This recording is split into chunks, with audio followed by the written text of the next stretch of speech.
tout le monde, j'espère que vous allez bien. Alors, je vais faire une petite vidéo assez rapide parce que je ne veux pas évoquer un sujet en particulier ou alors plusieurs. Bon, bref, c'est un peu décousu. S'agissant de l'affaire Lina, euh, personnellement, ça fait des semaines que les médias ne disent plus rien. Personnellement, je ne vais pas aller blablater dans le vide ou aller broder des choses dont je n'ai pas connaissance. Voilà, j'ai fait pas mal de réflexions sur cette disparition en fonction des éléments dont on avait à notre disposition par l'intermédiaire des médias ou de la justice dans un premier temps. Mais là, franchement, on n'a plus rien. Donc, à part blablater dans le vide, je vois pas l'intérêt de faire une vidéo. Et pareil, j'ai l'impression que ça vire à la cour de la cour de récréation, la guéguerre entre un tel et un tel. Ah oui, moi j'ai fait ces vidéos, blablabla. Enfin bon, c'est fatigant. C'est pour ça que moi, concernant l'affaire Lina, je pense que je vais arrêter là. Et non, je ressens aucune pression. Enfin, je veux dire, de toute manière, les vidéos que j'ai faites, j'ai jamais accusé personne. Hein, j'ai toujours émis des hypothèses. Des raisonnements par rapport aux suspects éventuels, les pistes qui étaient probables ou moins probables, etc. Maintenant, personnellement, je ne vais pas aller écumer... Enfin, je veux dire, je me prends pas pour ce que je suis pas, en fait. Je suis pas enquêtrice. Je fais pas partie des forces de l'ordre. J'ai pas les moyens dont disposent les gendarmes pour enquêter, hein, c'est leur boulot. J'imagine, enfin j'ose espérer qu'ils ont des moyens techniques à leur disposition pour réellement investiguer comme il faut, efficacement. Ça, concrètement, j'en sais absolument rien. Je ne sais pas s'ils peuvent faire leur boulot comme il faut ou pas. Après, je trouve que des fois ça prend des proportions, notamment avec certaines personnes, et c'est clairement fatigant. Alors apparemment, y a certaines personnes qui feraient l'objet de menaces parce que ils auraient tenu des propos diffamatoires, hein, comme un certain T, T au début, Y à la fin. Enfin, c'est du niveau de la cour de récré, excusez-moi, mais c'est du niveau de la cour de récréation. À partir du moment où on n'a rien à se reprocher, je vois pas ce qu'on pourrait risquer. Hein? Bon. Personnellement, alors je sais qu'il y a une histoire de Tao et consorts qui menaceraient certaines personnes à cause des vidéos qu'elle ferait, les copains de Tao ou la mère de Lina ou la mère de Tao, hein, qui, rappelons-le, fait des photos sur un site, je sais pas, genre BDSM, avec un certain Raphaël qui les prend en photo dans des poses psychédéliques, version Alice au Pays des Merveilles pour les plus de 18 ans. Bon. Alors moi, ce que j'en pense ou pas, clairement, je pense qu'on s'en fiche. Chacun fait ce qu'il veut, hein, du moment que ça reste dans la sphère privée ou que c'est entre personnes consentantes. Alors maintenant, après, est-ce qu'il y a un lien avec la disparition de Lina? J'en sais absolument rien. Donc j'ai vu que cette espèce cet individu serait pas content par rapport à une certaine chaîne. C'est fatigant. Donc voilà, il y en a qui disent qu'ils vont porter plainte. Bon courage, hein, pour porter plainte. Je pense que la gendarmerie a autre chose à faire que de régler les guéguerres entre youtubeurs. Enfin bon, ça c'est mon avis.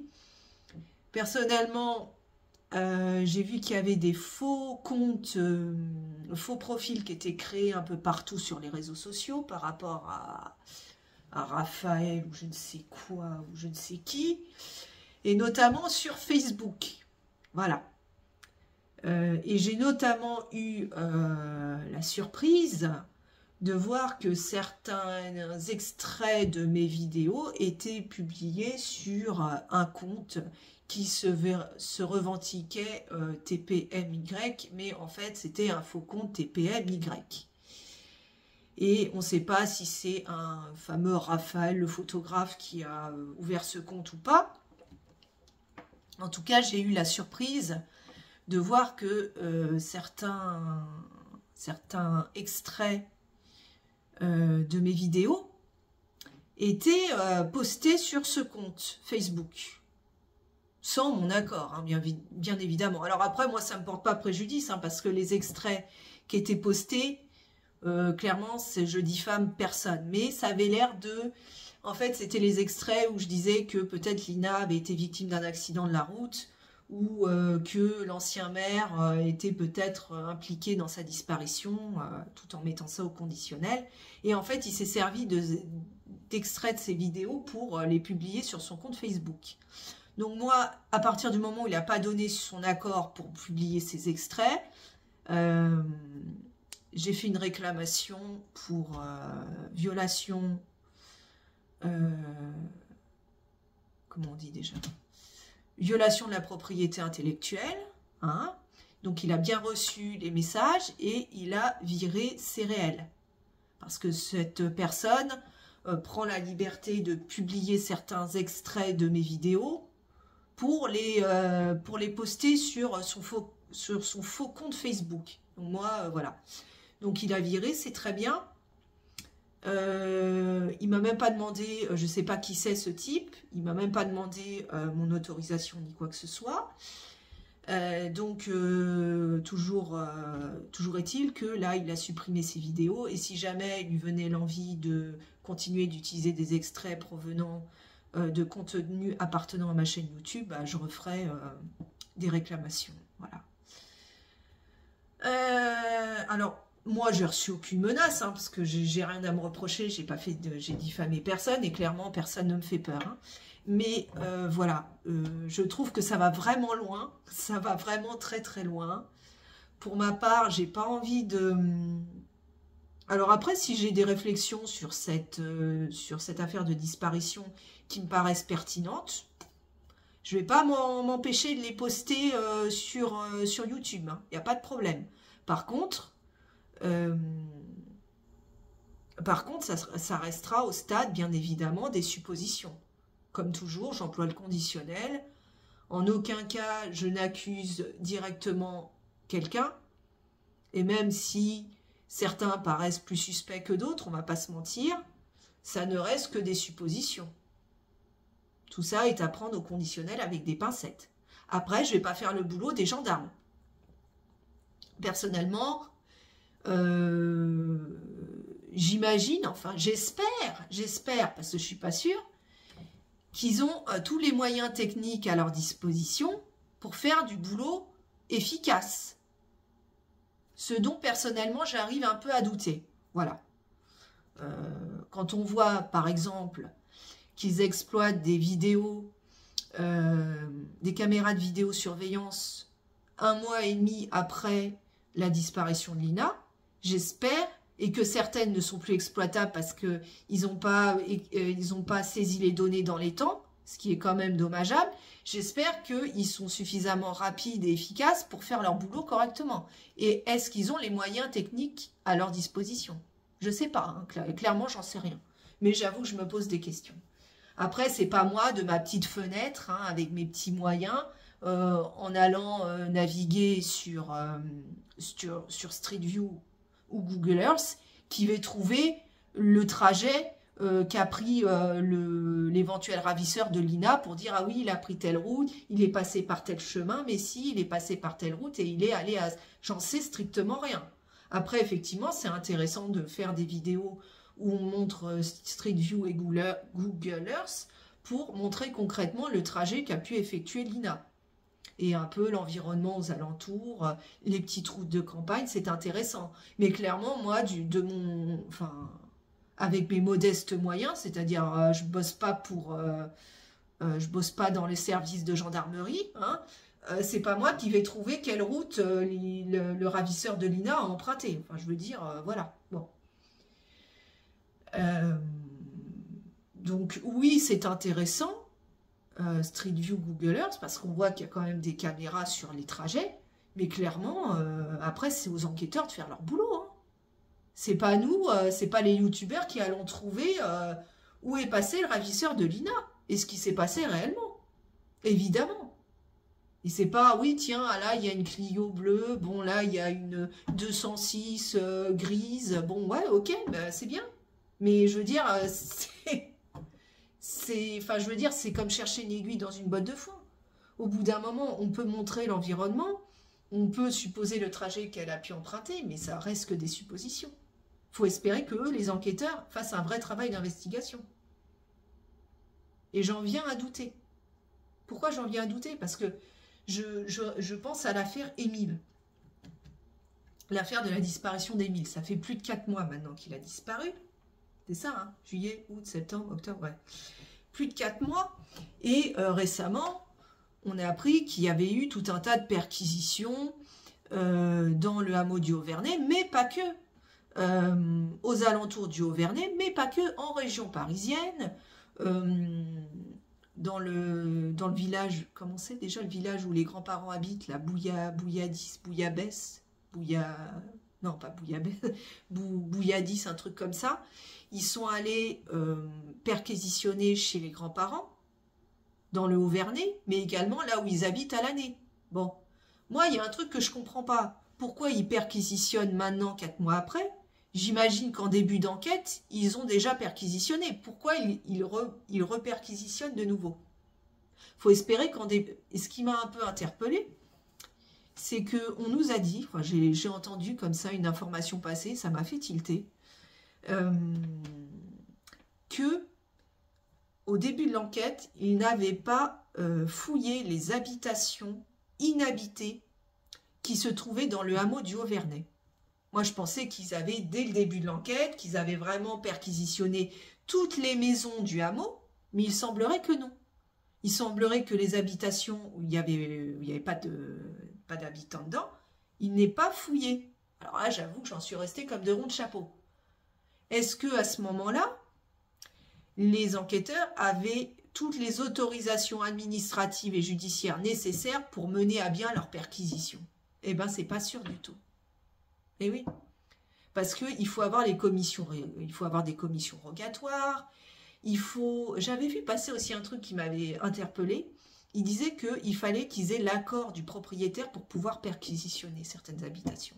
Peut-être que certains habitants se sont opposés aux perquisitions et aux fouilles. Est-ce qu'ils avaient les moyens nécessaires à leur disposition pour investiguer efficacement dès le début de l'enquête? Bah, j'en suis pas sûre. J'en suis pas sûre du tout. Parce qu'il ne faut pas oublier qu'au début de l'enquête, dans le cadre de la disparition d'Émile, c'était une disparition inquiétante. Et qu'ensuite, ça a basculé vers chef d'enlèvement, séquestration, etc. Mais ça a mis un certain temps. Et je crois qu'au début d'enquête, ils n'avaient pas toutes les autorisations nécessaires. Peut-être qu'ils n'avaient pas non plus toutes les autorisations nécessaires pour pouvoir placer les habitants du village sur écoute. Et notamment la famille. Donc, ça expliquerait pourquoi ils réinvestiguent, ils refouillent de nouveau des habitations qu'on pensait jusqu'à présent avaient été fouillées en long, en large et en travers, mais rien n'est moins sûr. Je pense que rien n'est moins sûr. Donc, voilà. Tout ça pour dire que on se dit, ouais, mais les enquêteurs, ils ont tout à leur disposition, ils peuvent mettre tout le monde sur écoute, mais en fait, il faut qu'ils aient il faut qu'ils aient les commissions rogatoires, il faut qu'ils aient les autorisations nécessaires. Ils se heurtent en fait à plein d'obstacles administratifs et judiciaires. Et c'est peut-être pour ça qu'ils en sont au stade actuel de patauger dans la semoule. Donc voilà, tout ça pour dire que à ma petite échelle, c'est pas moi qui vais résoudre les enquêtes, voilà, c'est pas moi qui vais résoudre les affaires de disparition. Moi, j'étais plus là dans un but d'émettre des hypothèses, des raisonnements à peu près logiques sur ce qu'il aurait pu se passer dans le cadre de ces disparitions, les pistes qui pouvaient être envisagées, les pistes les plus vraisemblables, celles que je trouvais, à mon sens, encore une fois, ça n'engage que moi, qu'on devait écarter. Donc voilà, tout ça pour dire que à aucun moment, moi personnellement, je vais me substituer au travail des enquêteurs. Après, qu'il y ait des chaînes YouTube qui investiguent sur les lieux, etc. Moi, je trouve ça bien également parce que ça peut permettre de trouver un indice, même si certains vont critiquer en disant qu'on est des enquêteurs de pacotille, hein, des Colombo en carton, hein, des détectives privés du net qui ne servent à rien. Chacun a le droit d'émettre des opinions, des avis, tout ça dans le respect de chacun, et à partir du moment où il n'y a pas de diffamation. Ce qui n'est pas le cas de une certaine chaîne YouTube qui, malgré on va dire, la sympathie du personnage, qui a une certaine, voilà, une certaine sympathie, on va dire, s'est permis quelquefois de mettre sur le bûcher de l'Inquisition certaines personnes sans avoir la moindre preuve. Et pareil, les titres qui disent, qui mettent « Oui, grâce à moi, l'enquête avance, j'ai trouvé l'indice qui va faire basculer l'enquête vers la manifestation de la vérité, grâce à moi, la police avance. » Bon, faut arrêter, hein. Au bout d'un moment, l'ego démesuré, hein, les chevilles qui enflent, faut savoir un peu arrêter de se regarder le nombril et se remettre à sa juste place. Mais bon, encore une fois, ce n'est que mon avis. Alors, désolé parce que cette vidéo est un peu décousue, les propos partent dans tous les sens, parce que à la base, je voulais pas faire spécialement de vidéo, mais j'avais envie de m'exprimer par rapport à tout, en fait, les proportions que certains commentaires peuvent prendre suite à la publication de certaines vidéos. Je trouve que ça prend des ampleurs phénoménales qui ne devraient pas, parce que clairement, on a autre chose à faire que de s'occuper des rivalités de cours de récré, et encore une fois les menaces de quelqu'un qui émet des commentaires stériles derrière un écran, le visage bien caché sans jamais se montrer, eh ben, ça prouve pas une certaine intelligence, ça prouve surtout une très grande lâcheté. Voilà ce que je voulais dire. Donc voilà ce que je voulais dire. Bon, s'agissant de ces disparitions de Lina et d'Émile, c'est bien d'émettre des suppositions, des hypothèses, des raisonnements, mais il faut savoir rester à sa place. Et à aucun moment, moi personnellement, je vais me substituer au travail des enquêteurs et dire que grâce à moi, voilà, j'ai le témoignage exclusif d'une personne qui dit qu'il y a une caméra à tel endroit, un gendarme qui dit qu'il y a une caméra dans un tunnel, et que grâce à moi, les enquêteurs ils sont passés à côté, et ben là hop, ils vont trouver la vérité grâce à moi. Non, non, bah non, non.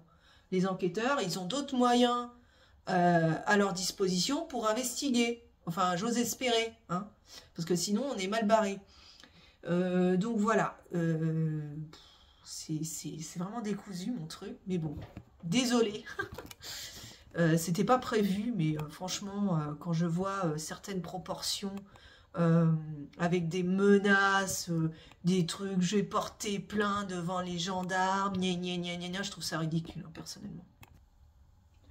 Donc pour apporter un peu de douceur dans ce monde de brut, je fais venir Mimi, qui est tout à fait d'accord avec moi. Elle trouve que tout ça est complètement idiot. Hein, Mimi? Ouais, je suis complètement idiot.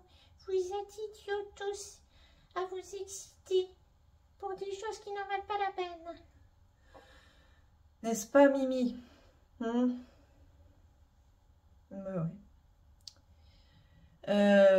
Et puis, on sait très bien que, de toute manière,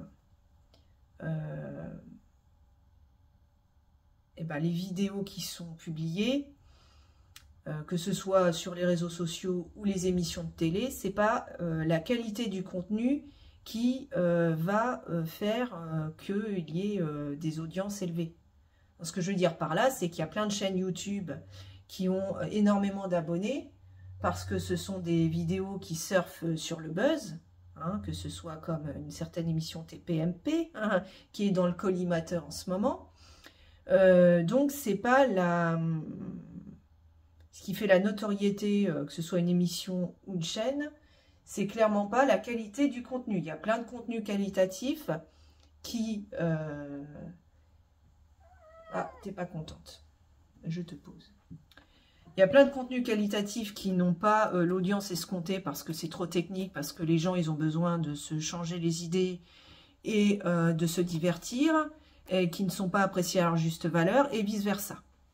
Tout ça pour dire qu'il faut savoir parfois se remettre en question. Voilà. Alors, quant à moi, j'essaierai la prochaine fois de faire une vidéo un peu plus qualitative, parce que là, je me rends compte que je blablate un peu pour rien dire. Voilà. Bon, bah, n'hésitez pas, pareil, à commenter qu'est-ce que vous inspire toutes ces guéguerres entre chaînes YouTube, les proportions que ça peut prendre avec des soi-disant plaintes pour diffamation, etc. et blablabla, et blablabla. Si vous trouvez que ça prend des proportions totalement injustifiées, voilà, n'hésitez pas à débattre là-dessus, à liker. Bon, j'avoue que la vidéo n'est pas super intéressante, mais bon, ça aide pour le référencement, un like, un abonnement pour l'algorithme, hein, le cher algorithme YouTube. Donc, n'hésitez pas à liker, à commenter, à partager, à vous abonner.